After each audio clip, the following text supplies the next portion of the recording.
Russia versus Ukraine नहीं, Russia north Korea versus Ukraine होने जा रहा है अब दोस्तों, क्योंकि इस वॉर में जब भी हम सोचते हैं कि चीज़ें ठीक हो जाएंगी और भी ज़्यादा चीज़ें खराब होने लगती हैं। और अभी रिसेंटली कुछ ऐसा ही अपडेट हमें देखने को मिल रहा है, क्योंकि नॉर्थ कोरियन सोल्जर्स लड़ रहे हैं यूक्रेन में जाकर और चीज़ें हद से ज़्यादा खराब हो जा रही हैं, क्योंकि अभी रिसेंटली यूक्रेन ने नॉर्थ कोरियन सोल्जर्स को भी मार डाला है। जी हाँ, बिल्कुल, यहाँ पर कई सारे नॉर्थ कोरियन ऑफिसर्स भी मारे गए हैं, जिस पर पुतिन काफी ज्यादा गुस्सा में है। और देखने वाली बात यह है ना कि क्या ये वॉर एक्सटेंड होकर नॉर्थ कोरिया भी जा सकता है।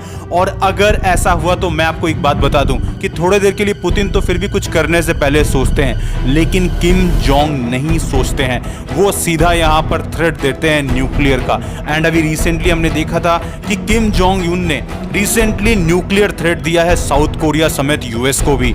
और अगर ऐसा वॉर फैलता है और नॉर्थ कोरिया यहाँ पर अगर खींचा जाता है तो देखो, ये दुनिया के लिए एकदम भी ठीक नहीं है, क्योंकि यहाँ पर बिल्कुल आप समझ लो कि एक वर्ल्ड वॉर 3 के कागार में चीजें पहुंच गई हैं। अगर नॉर्थ कोरिया यहाँ पर आया तो डेफिनेटली यूएसए समेत पूरा का पूरा नेटो कंट्री यहाँ पर आपको दिखेगा इस वॉर में झुलसते हुए।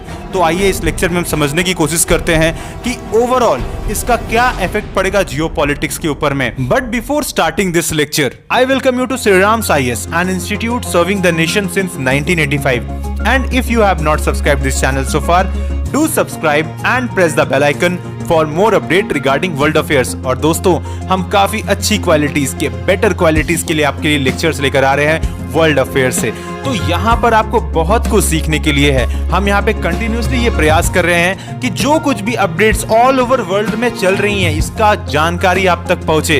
You should become a knowledgeable person, और यही श्रीराम्स आईएएस का कहीं ना कहीं मोटिव है। तो इसलिए आपको जुड़ना चाहिए हमारे इस परिवार के साथ। तो आप जल्द से जल्द सब्सक्राइब करिए अगर आप अभी तक नहीं करे हैं। दोस्तों, हमने हाल ही कुछ लेक्चर्स में डिस्कस किए थे दैट रशिया और नॉर्थ कोरिया के बीच में क्लोजनेस काफी बढ़ सा गया है। And even Putin north Korea गए थे, जहां पर कुछ इंपॉर्टेंट डिफेंस डील भी हुए हैं between Putin and Kim Jong Un. और देखो, यहां जरूर इस बात पर भी चर्चा की गई होगी कि पुतिन जरूर नॉर्थ कोरियन सोल्जर सेंड करने की बात किए होंगे, और ताकि वो यूक्रेन भेज सके, क्योंकि आज के वक्त में क्या है कि रशियन सोल्जर्स जो है ना, उसकी भी कहीं ना कहीं एक तरीके से शॉर्टेज हमें देखने को मिल रही है। तो यहां पर जरूर से जरूर ये कोशिश कर रहे हैं कि नॉर्थ कोरियन सोल्जर्स यूक्रेन जाए और वहां पर जाकर लड़ाई करे रशिया के बिहाफ में। और देखो, यहां पर ऐसा ही कुछ होता है, लार्ज नंबर में नॉर्थ कोरियन सोल्जर्स ना जाते हैं रशिया यूक्रेन वॉर में, पार्टिसिपेट करते हैं रशिया की तरफ से। और उसके बाद हमें देखने को मिलता है कि यहां पर कई सारे सोल्जर्स ना यूक्रेन ने मार गिराए हैं नॉर्थ कोरिया के, जिसके बाद टेंशन काफी ज्यादा बढ़ सा गया है। पुतिन तो गुस्से में है ही है, लेकिन इसके साथ किम जोंग उन ने भी यहां पर काफी ज्यादा नाराजगी दिखाई है, और यहां पर वो भी गुस्से में है। और ये बात टेंशन करने वाली है, क्योंकि नॉर्थ कोरिया का नाराज होना यूक्रेन के लिए एक बहुत बड़ा सरदर्द हो सकता है। क्योंकि अगर in case north Korea direct war में आ गया, थोड़ी देर के लिए अगर हाइपोथेटिकली मान लेते, तो वो रशिया से भी ज्यादा खतरनाक हो सकता है। क्योंकि हम अक्सर देखते हैं रशिया कुछ भी एक्शन लेने से पहले एटलीस्ट थोड़ी देर के लिए तो यहां पर डिस्कशंस वगैरह होता है, यहां पर एटलीस्ट पुतिन सोचते हैं। लेकिन इस केस में नॉर्थ कोरिया नहीं सोचेगा, नॉर्थ कोरिया सीधा अटैक करने की बात करता है, और वो अटैक कर भी देगा। क्योंकि आप जरा बात समझो, एक ऐसा कंट्री जो हर तरफ से आइसोलेटेड है, राइट, और वहां पर किसी भी किस्म का एक्सटर्नल प्रेशर तो है नहीं। तो ऐसा होगा कि अगर आपने उसको छेड़ने की कोशिश की, अगर आपने नॉर्थ कोरिया से डायरेक्टली अगर मान लो अटैक करने की कोशिश की, तो यहां पर नॉर्थ कोरिया काफी भारी पड़ सकता है यूक्रेन समेत पूरे वेस्ट के लिए, राइट। तो ये एक काफी ज्यादा चिंताजनक हो सकता है, क्योंकि नॉर्थ कोरिया का इस वॉर में आने का मतलब ही है वर्ल्ड वॉर 3, क्योंकि यहां पर सीधा न्यूक्लियर अटैक आपको देखने को मिल सकता है इस केस में। और इसका एक बहुत बड़ा रीजन है कि नॉर्थ कोरिया ना पहले से ही यूएस को पसंद नहीं करता है। कई बार हमने थ्रेट्स देखा है कि North Korea, even Kim Jong Un directly इस बात को कहते आए हैं कि देखो, हम यूएस पर एक न्यूक्लियर अटैक कर देंगे। इस तरह की बातें हमने कई बार सुनी है, राइट। एंड इवन हम यहां पर भी देख रहे हैं कि यहां साउथ कोरिया के साथ में भी उनका टेंशन लगातार बढ़ता जा रहा है, एंड यूएस का भी इन्वॉल्वमेंट है यहां पर। तो उस केस में अगर यहां पर क्योंकि ऑलरेडी नेटो और यूएस बैक करता है यूक्रेन को, तो हो सकता है यहां पर जो किम जोंग है पूरा गुस्सा अपना यहां पर दिखा सकते हैं। तो इसकी भी बहुत बड़ी पॉसिबिलिटी है। और दोस्तों मैं ना आपको एक काफ़ी इंपॉर्टेंट यहाँ पर फिगर समझाता हूँ। देखो आज के वक्त में न्यूक्लियर आर्सेनल कुछ 9 कंट्रीज़ के पास है टोटल, राइट। तो यहाँ पर देखो जैसे यूएस के पास आप आओगे तो अराउंड 5748 आपको न्यूक्लियर आर्सेनल मिलता है।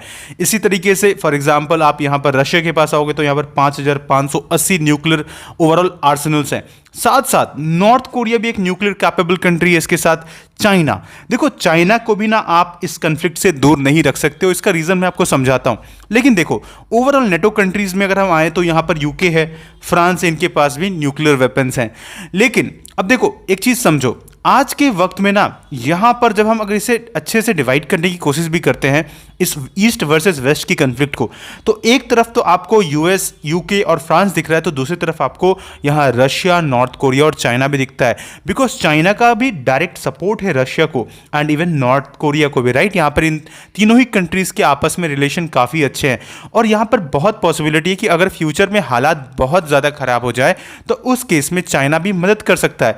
एंड आपको पता है यहां पर चाइना के साथ में भी कन्फ्लिक्ट है यूएस का, राइट। तो यहां पर कन्फ्लिक्ट ऑफ इंटरेस्ट हमें दिख सकता है और इस वजह से ये जो यहां पर ट्रिपल अलायंस आपको दिखता है ये यहां पर काफ़ी ज़्यादा मजबूत हो जाता है इस केस में। और फ्यूचर में अगर इस तरह की कन्फ्लिक्ट बढ़ती है तो यहां पर बहुत पॉसिबिलिटी है कि सिचुएशन बहुत ज़्यादा खराब हो सकता है इस केस में। तो देखो यहां पर हो सकता है रशिया एक बड़ा अटैक करने की कोशिश करे, क्योंकि जिस तरह से यहां पर यूक्रेन ने मारा है नॉर्थ कोरिया के सोल्जर्स को, इसके साथ साथ इवन काफी सारे रशियन सोल्जर्स भी मारे जा रहे हैं कंटिन्यूअसली। काफी सारे मिसाइल्स या ड्रोन अटैक भी किया जा रहा है कंटिन्यूअसली रशिया में। तो एक बड़ा अटैक देखने को मिल सकता है आपको पुतिन की तरफ से और यहां पर नॉर्थ कोरिया भी मदद करे डायरेक्टली। तो यहां पर इन फ्यूचर कई सारे डेवलपमेंट्स आएंगे और इस तरह के डेवलपमेंट्स के लिए आपको जुड़े रहना है श्री राम्स आईएएस के चैनल के साथ में। और अगर अभी तक आपने सब्सक्राइब नहीं किया है तो सब्सक्राइब जल्द से जल्द करें। एंड आई होप आपको ये लेक्चर पसंद आया तो इसे लाइक करिए। And at last may God bless you all.